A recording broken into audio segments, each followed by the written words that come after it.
Me presento, soy Catalina Chamorro y soy del proyecto Ruta Ciencia Sur, que estamos buscando hacer un catálogo de investigadoras, saber un poco más sobre el sexo femenino detrás de las ciencias, y por lo mismo invitamos a Evelyn Cordero a la entrevista.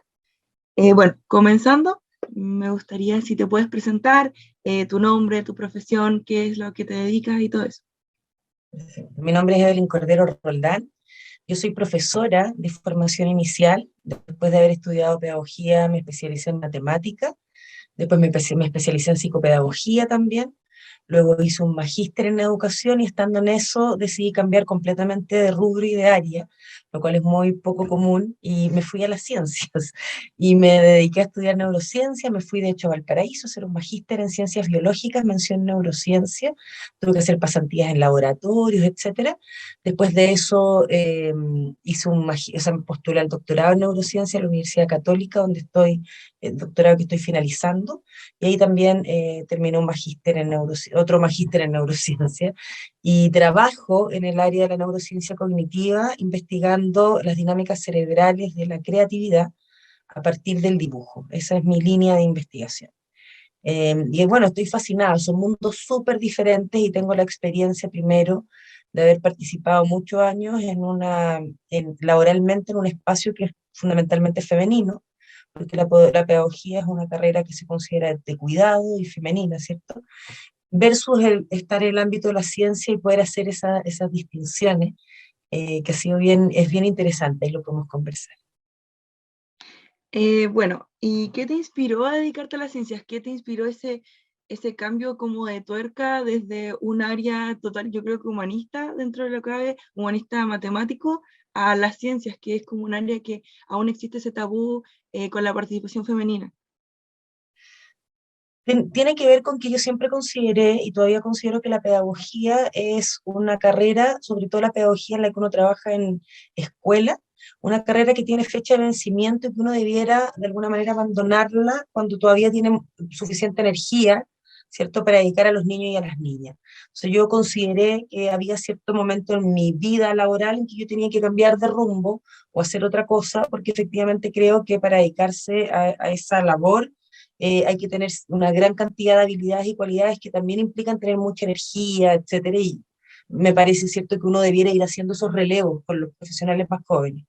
¿Y por qué la ciencia? Yo igual estaba vinculada con la ciencia cognitiva a partir de la matemática, había trabajado con una persona connotada en ese ámbito, que es Jorge Soto Andrade, es un matemático que trabaja el aprendizaje en activo y que está vinculado con este ámbito, y ya me había fascinado, y decidí hacer este cambio de rumbo radical, ¿cierto? Ir a la ciencia, también de manera medio inocente, sin saber aún las barreras, los sesgos que iba a tener que enfrentar en el fondo, de venir de un espacio donde estaba realmente bien cómoda a un espacio donde las cosas se ponen un poco cuesta arriba y los desafíos son completamente diferentes en el fondo. Bueno, fue muy difícil encontrar esa área en específico que la complementaba, como puede ser la neurociencia. Fue difícil porque además la neurociencia lleva un tiempo en que está de moda y en ese sentido se hace difícil distinguir cuáles son los espacios donde efectivamente se aborda de manera seria, se hace investigación, etcétera, versus los lugares donde se aborda de manera muy somera y a veces incluso de forma errónea.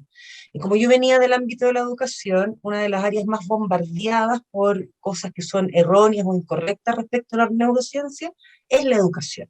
De hecho, hay un fenómeno que se llama el fenómeno de los neuromitos, que ha penetrado en la educación de una manera impresionante, y quiere decir que hay falsas creencias, ideas erróneas respecto del cerebro y del aprendizaje que están empapando todo lo que tiene que ver con educación, y entonces uno corre desde esa área un alto riesgo de aproximarse a la neurociencia eh, eh, y equivocarse en el camino, en el fondo. Entonces me costó mucho, tuve que investigar mucho, conversar con otras personas para que me orientaran, porque además el mundo de la ciencia es bastante hermético y no hay tanta divulgación, y las personas que no pertenecen a ese mundo de la ciencia no necesariamente están al tanto.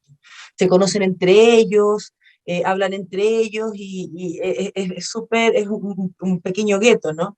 Entonces me costó efectivamente encontrar algunos faros que me dijeran, mira, por acá tienes que ir. Pues si yo googleaba o yo preguntaba o yo investigaba de manera más como superficial, iba a terminar así, en neurociencia, tal vez en una institución o aproximándome hacia unos contenidos que efectivamente no tenían nada que ver con el camino que yo quería seguir. Entonces sí fue difícil y me costó harto tiempo llegar a los lugares precisos donde efectivamente podía hacer investigación en neurociencia, que era lo que yo quería hacer finalmente. Bueno, ¿cómo calificaría la neurociencia en el país? ¿Cree muy necesario que para como lograrla por completo hay que salir al extranjero? No necesariamente, nosotros tenemos centros de investigación en neurociencia de alta calidad, tanto sí que hemos salido incluso mencionados en revistas como Science, revistas de divulgación científica también de alta calidad. Hay unos polos en neurociencia bien interesantes, el Valparaíso, por ejemplo, el Centro Interdisciplinario de Neurociencia de Valparaíso, se hace ciencia de muy buena calidad, vienen gentes a hacer pasantías, el BNI en la Universidad de Chile, está también la Universidad Católica con el Centro Interdisciplinario de Neurociencia. Creo que no es necesario, sin embargo, una de las cosas que favorece la carrera científica de las personas que están en estas áreas es ir al extranjero. Es parte como de lo se espera, digamos, que tú hagas pasantías o que viajes al extranjero y que te puedas relacionar con otros laboratorios y que pueda haber influencias mutuas, ¿cierto? Desde lo que se investiga en un lugar y en otro lugar, a propósito que hay líneas de investigación claras, y en ese sentido tiene más que ver como con una necesidad de compartir el conocimiento y también una necesidad de que las personas se habiliten en idioma, etcétera, más que en Chile no se está haciendo una ciencia de buena calidad. Bueno, desde que está como en el mundo de las ciencias, ¿ha visto algún avance con respecto a la participación femenina desde que entró y decidió como dedicarse a esto? En el Centro Interdisciplinario de Neurociencia, perdón, en la Católica, donde yo hago mi doctorado, desde que yo estoy, desde siempre, ellos han tenido al menos la deferencia de equilibrar en las postulaciones, pues se postula mucha gente y abren muy poquitas vacantes, son como 6 vacantes por año, y siempre está equilibrado, es paritario, es decir, 3 mujeres, 3 hombres. Y eso ya es algo, no sé si todas las universidades lo están haciendo, es más, no lo están haciendo. Nosotros tenemos un déficit de mujeres en ciencia, una baja representatividad, y ahora han salido programas con cupos especiales para las mujeres, etcétera, un poco tratando, ¿cierto?, de superar esas brechas. Pero no es tan común. Ahora, si bien la universidad tiene esta deferencia, ¿cierto?, de cuando la gente postula escoger 3 y 3, al menos, me parece que igual hay hartas cosas por las cuales que todavía están pegadas, digamos, en viejas prácticas y que no hemos avanzado del todo. Por ejemplo, una cosa común en las entrevistas para postular a un programa de posgrado, lo mismo también en las entrevistas laborales, a las mujeres se les suelen preguntar cosas de carácter personal que son completamente inapropiadas, como por ejemplo si piensan tener hijos, si están en edad fértil, si piensan tener hijos, si están más grandes como yo, que yo ya estaba sobre los 40 años, qué pasaba con mi hijo, quién los iba a cuidar, es una serie de preguntas que tienen que ver con el ámbito personal y que yo tenía además absolutamente resueltas y que a la institución no le competen. Y a ningún hombre le preguntan por sus hijos o su familia o su planificación familiar, etcétera. Entonces, hay ciertos avances, ciertas buenas intenciones, pero todavía no hay, ni en la academia ni en ninguna institución, una práctica, digamos, que esté alejada de los sesgos de género de verdad. No hay educación en género, de manera que esas cosas se dejen de hacer, porque son aberrantes, la verdad. Bueno, como está presente en el área de las ciencias y en la participación femenina de esta misma, ¿tendría alguna propuesta para ayudar en la equidad en el área? Cuando yo creo que cuando alguien está dentro, ve los problemas, ve las deficiencias del sistema y podría existir como alguna propuesta con respecto a eso. Yo creo que hay que hacer ciertas discriminaciones positivas, es decir, hay que lograr que las barreras que sabemos que existen, tanto de ingreso como de permanencia en estos espacios donde las mujeres no estamos del todo representadas, se subsanen internamente. O sea, creo que es correcto lo que están haciendo las universidades, que están abriendo cupos especiales. Sin esos cupos especiales no tendríamos mujeres en ingeniería, la cantidad de mujeres que tenemos en la actualidad. Y no es porque no tengan la capacidad, es porque han tenido que lidiar toda su vida y toda su trayectoria académica, ¿cierto?, con los sesgos que las han marcado, con las actividades que han desarrollado, que de alguna manera van mermando también ciertas habilidades que para la ciencia son importantes. Cuando tenemos a las niñitas jugando con muñecas y a los niñitos jugando con Lego, están desarrollando habilidades diferentes. El niño que está jugando con Legos está desarrollando, por ejemplo, habilidades visoespaciales que son importantes para una carrera posterior en ciencia, versus la niña está desarrollando sus habilidades de cuidado. Una en desmedro de otra. El niño también tiene que aprender a cuidar y la niña tiene que también aprender habilidades visoespaciales. Entonces, todas esas limitaciones son como mochilas que se van poniendo sobre el hombro de las personas. Entonces, nacer mujer ya es una mochila, pobre, otra mochila, pertenecer a alguna etnia, otra mochila. Es decir, vamos cargando una gran cantidad de mochilas en estas trayectorias vitales que se conocen. Entonces, como se conocen, se pueden subsanar con cupos especiales, durante el espacio, ¿cierto?, de la carrera, también con cierta, no sé, por ejemplo, ahora en la pandemia, en la universidad en la que yo estoy, por ejemplo, hubo exigencia de grupos de madres y padres a que se les considerara o se les dieran ciertos plazos distintos o tratamiento distinto a propósito de lo que es estar haciendo un estudio posgrado y criando en un tiempo de pandemia donde no tenías que estar con los hijos en la casa, por ejemplo. No es lo mismo esa situación, es completamente distinta a una persona que efectivamente no tiene que lidiar con la maternidad o la paternidad simultáneamente, ¿no? Entonces, y no ha sido nada sencillo, si no se logró mucho, la verdad, pero se intentó y se sigue intentando. Entonces, creo que efectivamente, al conocer las barreras, se pueden implementar medidas que uno esperaría que se implementaran de manera más rápida, que fueran efectivamente más masivas, que fueran acuerdos generales. Yo creo que el ejemplo que puso la Convención Constitucional a propósito de exigir la paridad fue un tremendo ejemplo y un buen tapabocas para todas las personas que decían o que estaban en contra de las cuotas, por ejemplo, porque decían que era como darle espacio a las mujeres.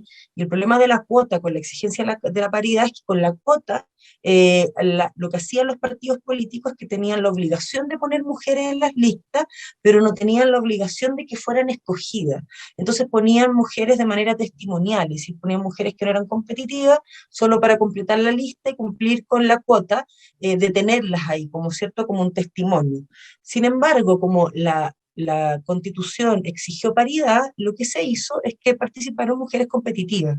Fue tan competitiva la presencia de las mujeres en esa elección que de hecho la paridad favoreció a los hombres, porque a las mujeres les fue mucho mejor en votación que a los hombres. Y eso da cuenta que cuando las mujeres nos abren los espacios, los ocupamos no por caridad o como pobrecitas, tenemos las capacidades, lo que no tenemos son los espacios para poder, ¿cierto?, demostrar que somos capaces, que estamos ahí, ¿cierto?, que podemos liderar, y esos espacios tienen que abrirse o yo creo ya estamos en el momento de empezar a tomar esas decisiones un poco forzadas, pero que son necesarias. Porque cuando tienes a la mitad de la población subrepresentada, te estás perdiendo la mitad del talento también.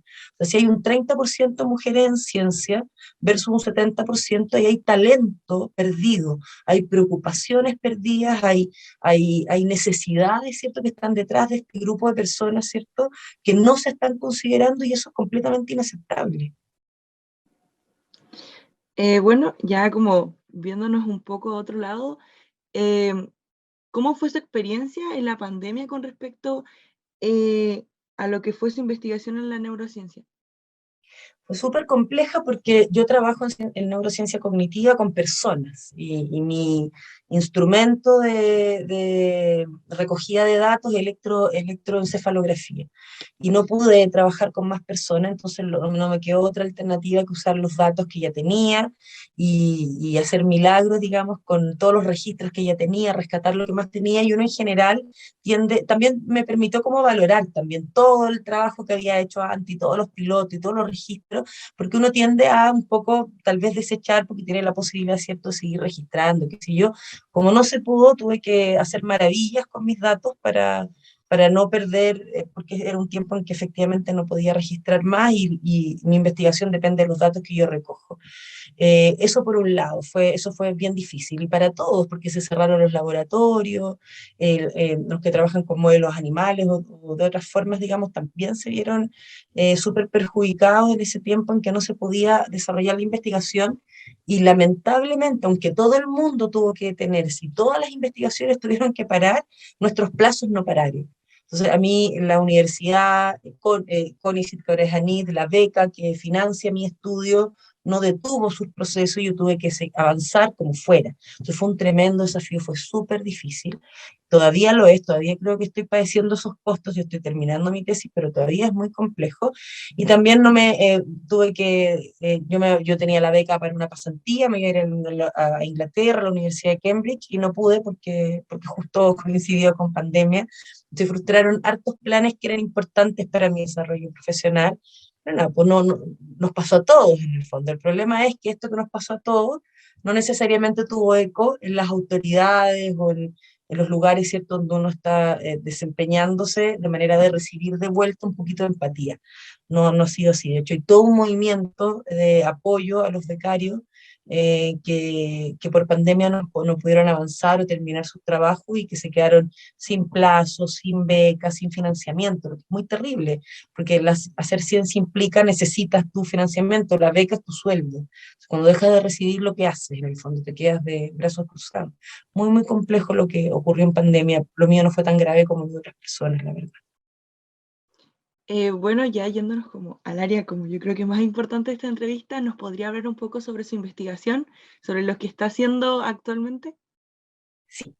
Yo investigo, como te contaba al comienzo, las dinámicas neuronales del dibujo y investigo la creatividad. Para investigar la creatividad uno tiene como la posibilidad de hacer que las personas pasen desde un tipo de pensamiento a otro. De esa forma se estudia, siendo un pensamiento divergente y el otro pensamiento convergente. Eso quiere decir que si yo te propongo te hago una pregunta o te pido que pienses en algo, cuando hago que te conectes con tu pensamiento convergente, tú vas a una respuesta única, y cuando te pido que te conectes con tu pensamiento divergente, ves múltiples alternativas o múltiples posibilidades de respuesta.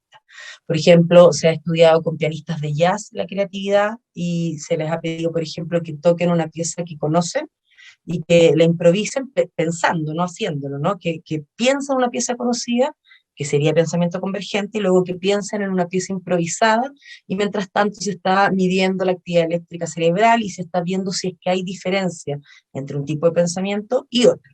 Yo hago lo mismo, pero con el dibujo. Las personas van al laboratorio y tienen que hacer un trabajo de simbolización, que sería como esto del pensamiento convergente, ¿no? De representar un dibujo iconográfico que todo el mundo conoce, versus crear una iconografía. Entonces, mientras tanto, yo estoy midiendo la actividad eléctrica de las personas y luego puedo contrastar lo que está pasando cuando están en la condición de crear versus cuando están en la condición de copiar. Y además puedo contrastar les hacemos una serie de otras pruebas para ver el nivel de creatividad de las personas, y después puedo contrastar también las diferencias entre esa dinámica cerebral, entre las personas más creativas y las personas menos creativas en esa tarea. Y es súper interesante porque la creatividad también tiene muchos mitos. Primero uno cree que la creatividad está asociada al arte solamente, y no está, o sea, en ciencia hay creatividad, la innovación tiene la base de la creatividad, una persona que diseña una ropa, es decir, hay un montón de áreas, cocinar puede ser una experiencia muy creativa, ¿cierto? Entonces está presente en todas las áreas y en todo el saber y qué hacer del ser humano. Y eso primero es algo súper interesante que yo también he tratado de ir desmitificando. Y por otro lado, se desconoce que la creatividad requiere esfuerzo, que es de alguna manera es un proceso cognitivo complejo, que implica funciones ejecutivas como atención, flexibilidad cognitiva y que requiere motivación. Entonces, generar respuestas o ideas creativas es un proceso mental complejo y no es así. La gente siempre está como detrás como de la receta de cómo ser creativo y como que va a venir una iluminación y vas a ser creativo, y la verdad es que no, que se requiere trabajo para ser creativo. Por ahí decía, no sé, Patricio Mann decía, que falleció hace poco, que cuando creaba era 90% transpiración y 10% inspiración, y es así.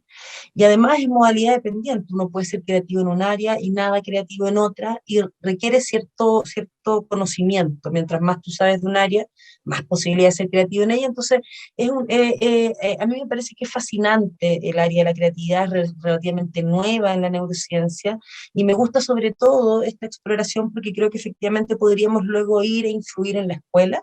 Si yo te pregunto cuántas veces te hicieron preguntas en el colegio que gatillaran múltiples respuestas y que te permitieran ir a buscar, ¿cierto? Y equivocarte en ese camino, probablemente va a ser muy poco. ¿Qué me dices, Cata? ¿Cuántas veces pasaste por procesos de donde buscaste, exploraste, te equivocaste y llegaron tal vez a una conclusión en conjunto? ¿Te pasó en el colegio? Yo creo que si me pasó alguna vez en todos los años que estuve fue una o dos, ¿Te máximo. fijas? Porque el colegio se centra en el pensamiento convergente, incluso en entrenar a las personas a una única respuesta, que sea la respuesta correcta, y rehuye de una manera patológica, digamos, del error, cuando el error es lo que nos permite el avance. En ciencia uno se equivoca mucho, uno va de error en error. Aprender implica pasar de error en error. Entonces me parece que estudiar la creatividad permite luego también trasladarla a ámbitos como la escuela y decir, ¿saben qué? Necesitamos abrir espacios para el pensamiento divergente en la sala de clase, porque no lo estamos haciendo y estamos, por lo tanto, truncando el aprendizaje de miles de niños y niñas, impidiéndoles ese desarrollo integral, que por lo demás es un derecho. Entonces, creo que efectivamente en este espacio en donde estoy ahora, desarrollándome profesionalmente, puedo hacer esta juntura, ¿no?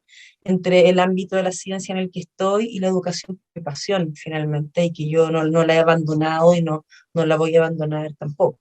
Así que por ahí van mis anhelos, en el fondo. Estudio la creatividad porque quiero lograr influir también en la toma de decisiones de quienes las tengan que tomar para que se abra espacio hacia la creatividad en las salas de clase. Entonces esto significa que va a seguir en esta misma investigación, va a seguir en este mismo hilo hasta donde pueda llegar. No tiene como Absolutamente. planificado cambiar la investigación o quizá replantearla. O sea, sabe y tiene muy claro que va a hacer eso. Sí, absolutamente. Yo voy a seguir investigando en creatividad. O sea, de todas maneras. Además que en Chile muy poca gente está, en neurociencia soy yo. No hay nadie más que esté investigando creatividad en neurociencia en Chile. Solo yo. Hay otras personas que lo están investigando desde la psicología o qué sé yo, pero yo soy la persona que hace eso.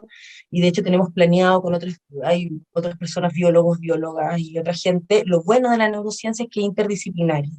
Y eso es maravilloso porque te juntas con gente de distintas áreas y se generan ideas muy buenas cuando muchos puntos de vista, ¿cierto?, se conectan.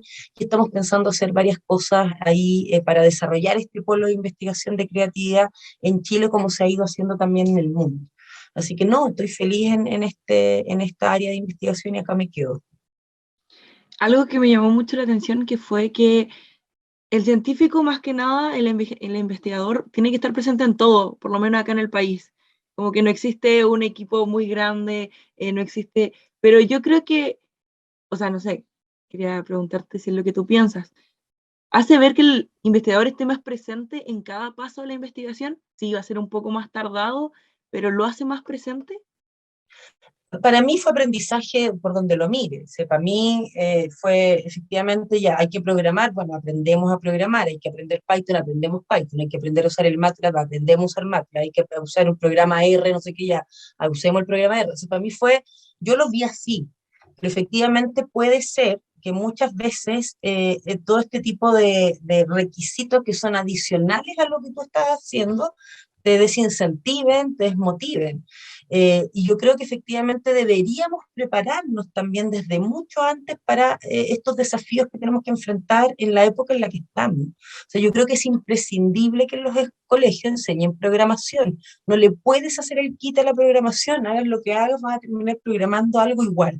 Entonces, sentía de alguna manera el peso en mis hombros de mi trayectoria educativa. Sentía el peso de no haber ido a un colegio donde yo aprendiera inglés, por ejemplo, porque en ciencia hablar inglés es fundamental.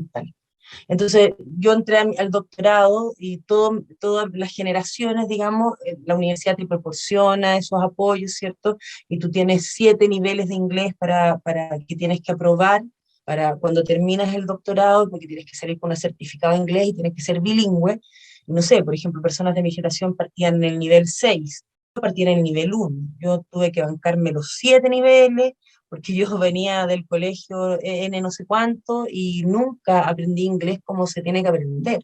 Es decir, con suerte nos enseñaron a conjugar los verbos. Entonces también sentí el peso de mi educación, de mi propia trayectoria en mis hombros, y como te decía, son como nuevas mochilas que se te van sumando. O sea, yo no solo tenía que lidiar con trabajar, con los hijos, también tenía que aprender de cero prácticamente, nivelarme en el inglés, tenía que aprender programación que otras personas sabían. Es decir, en ese sentido las canchas se te hacen muy, muy distintas, las experiencias son muy disímiles, y ahí es donde radica la base de la injusticia de Chile en el fondo, que hay niños y niñas que aprenden, que son de hecho el 21% de los niños y niñas cuando se mide en segundo medio, que coinciden con los colegios particulares pagados, versus la gran mayoría de niños y niñas que no aprenden. Y eso es profundamente injusto porque nunca vas a poder competir en igualdad de condiciones, jamás. La meritocracia es una falacia. Es decir, no, por mucho que yo tenga ganas de hacer cosas, tengo que cargar con una serie de limitaciones. Entonces ahí es donde volvemos nuevamente a la educación, y es donde tenemos que partir en los niveles iniciales, en la primera infancia, haciendo cosas que efectivamente permitan que luego cuando terminamos y estamos en condiciones de decidir nuestro futuro, no tengamos que lidiar con tantas desigualdades, ¿cierto? Y con tantas dificultades que van finalmente mermando. Si una persona se desincentiva, tiene todo el derecho, se le hace más difícil. A la persona de la población X se le hace más difícil que a la persona del colegio Y. Y eso es una realidad. Entonces, me parece también importante señalar que esto de superar todas las dificultades no lo quiero romantizar. Yo partí esto más grande, probablemente tengo también más habilidad a propósito de mi edad. Yo empecé el doctorado a los 40 años, y chicos y chicas que empiezan el doctorado terminando el pregrado en una carrera científica a los 23. Es súper normal desincentivarse porque efectivamente las dificultades son muchísimas, y las diferencias con las que uno entra a propósito de las trayectorias personales son abismales en algunos casos. Claro, sí, yo creo que donde se ve más la desigualdad muchas veces en el área de la ciencia. Es más complicado. Ya Efectivamente. como terminando la entrevista, creo que incluyendo a mí, ¿podría dar algún mensaje para todas esas chicas que quieren entrar en el mundo de la ciencia, ya sea por por algún medio, por ejemplo, como en su caso, entró desde otra área, o alguna que quiere estudiar desde cero ciencia, algún mensaje, alguna motivación para como decir si se puede, si se llega a la meta? Sí, no es fácil porque en la medida que nosotras estemos dispuestas, ¿cierto?, a aceptar este desafío de incorporarnos en un espacio que no tenemos facilitado, que no se nos ha facilitado, vamos a ir pavimentando ese camino para otras, ¿cierto? Y en el ámbito de la ciencia van a encontrar otras mujeres que también han hecho este recorrido, con las cuales, por supuesto, van a poder contar, y que es necesario hacer este camino porque estar subrepresentada implica que nuestras necesidades, nuestras demandas y nuestras problemáticas no están visibilizadas. Eh, y tenemos muchos ejemplos cotidianos de eso, lo que ocurre con la anticoncepción, lo que ocurre con los medicamentos. Hay tanto sesgo en este ámbito porque ha estado mirado desde una perspectiva siempre, que tenemos que poder derribar esos sesgos, y no hay manera de derribarlos si es que no es involucrándonos en ello. No es más difícil que otro espacio profesional, no es más difícil esta idea de que el humanista es más fácil que lo científico, en ningún caso. Uno nivela habilidades, ¿cierto? Y que es súper posible hacerlo, y creo que efectivamente es un camino al que hay que invitar a todas las niñas a ser parte, porque necesitamos estar ahí, necesitamos estar en esos espacios y conquistar esos espacios por una cosa casi de justicia. Así que tenemos el derecho de poder estar representadas en todos los ámbitos del quehacer humano, y entonces si acá no estamos representados, bueno, algo tenemos que hacer, tenemos que ir y apoderarnos de esos espacios. Yo no creo que sea difícil, tenga mérito, creo que efectivamente tenemos que ir derribando esas barreras y haciéndonos cargo de esas dificultades, porque no es justo que para nosotros sea más difícil que para otros. Pero estando ahí vamos a poder levantar esas voces y vamos a poder, creo yo, ser escuchadas. Ya estamos siendo escuchadas. Así que es un camino en el que se necesita, ¿cierto?, que nos acompañen a recorrerlo. Yo creo que eso, ya muchas gracias por estar y aceptar la invitación. La verdad es que a mí No, me parece súper interesante su área, es algo que yo me quiero dedicar a futuro, entonces fui directamente a poder no, hacerle ¿verdad? alguna entrevista. Y bueno, puedes llegar de muchas maneras, así que después si quieres podemos conversar sobre eso, tienes el WhatsApp, de qué formas puedes llegar al área de la neurociencia, pero puedes llegar desde muchos lugares, puedes llegar desde la psicología, desde la biología, desde la bioquímica, desde la química, en todos los espacios, o sea, la neurociencia tiene esa particularidad de ser interdisciplinaria porque pincha por muchos lugares, ¿no? Hay muchos ámbitos donde se puede desarrollar, entonces tiene mucha posibilidad y espacio para llegar a esta área. Así que con todo el fuano más que se puede, se puede. Felicitaciones, qué rico que te interese. Gracias.